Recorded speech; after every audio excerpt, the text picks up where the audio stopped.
Rule number 1, my friend, said Eric, gesturing dramatically at the bustling village square, is that nothing in Meadowbrook is ever as simple as it seems. Max adjusted his bag and followed Eric's gaze. The small village, with its cobblestone streets and half-timbered houses, looked charmingly picturesque. But Max could already sense there was more to it than met the eye. Like what? Max asked. Like her, Eric said, nodding toward a young woman storming out of the bakery. Catelyn Reed. Everyone in Meadowbrook knew her fiery temper, her sharp tongue, and her utter refusal to conform to anyone's expectations. And that, Eric added, pointing to the cafe terrace where a cheerful blonde girl laughed with her friends.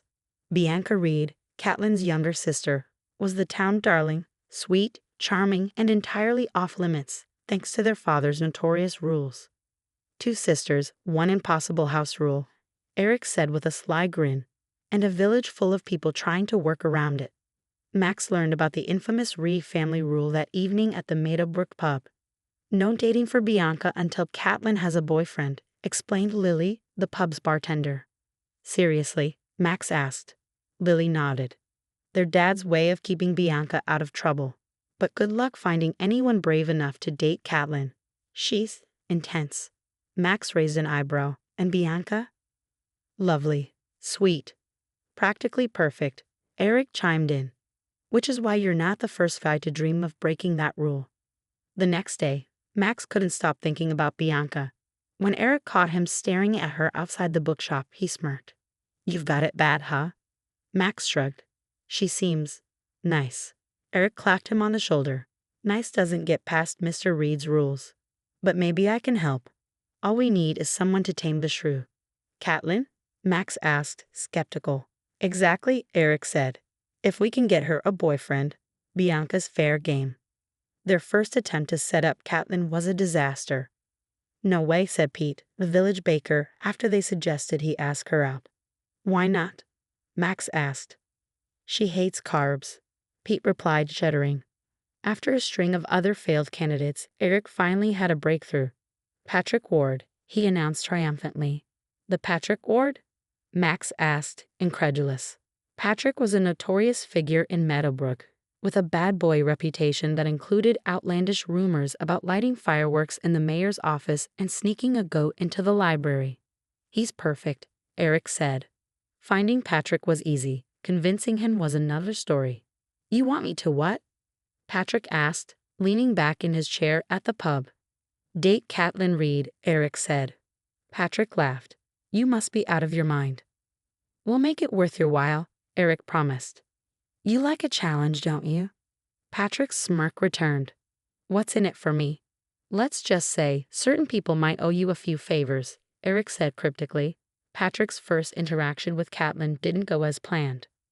You're blocking the aisle, she snapped at him in the market. And you're stealing all the attitude, he shot back, unfazed. Catelyn glared, her green eyes flashing. I don't have time for games.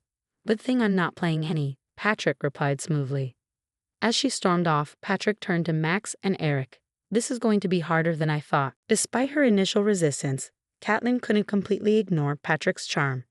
He showed up at the village library, pretending to be interested in the feminist literature she loved, and even joined her at a community gardening event, though he was hilariously inept.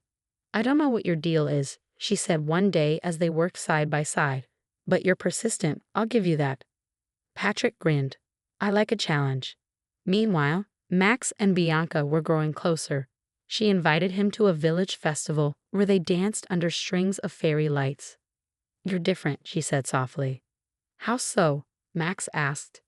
You're not like the others, Bianca replied, her smile genuine. Max's heart soared until he remembered their obstacle. Catelyn still wasn't officially dating Patrick. Things came to a head when Catelyn overheard Patrick talking to Eric about their plan. You've been playing me this whole time, she demanded. It's not like that, Patrick tried to explain, but she wasn't having it. You're just like everyone else, she said coldly before walking away. Patrick realized he'd fallen for Catelyn, and he wasn't about to give up. At the village fair, he commandeered the microphone and delivered a heartfelt apology. Catelyn, I'm an idiot, he said, but I'm also a fool in love with you. If you give me a chance, I promise to prove I'm more than just a bad reputation. Catelyn, standing in the crowd, hesitated, but then a small smile tugged at her lips. Later that evening, Max and Bianca watched as Patrick and Catelyn walked hand in hand through the square. "Guess the plan worked after all," Eric said, clinking his cider glass with Max's. And for the first time in years, the Reed sisters were happy, and the village of Meadowbrook buzzed with excitement over the unexpected romances that had bloomed. Ready to improve your English in a fun and engaging way? Start learning through stories today. Subscribe to Learn with Codson and dive into captivating stories that will help you expand your vocabulary, understand sentence structures, and practice pronunciation. Stories make learning English exciting and memorable. Join us on this journey and watch your language skills grow with each story.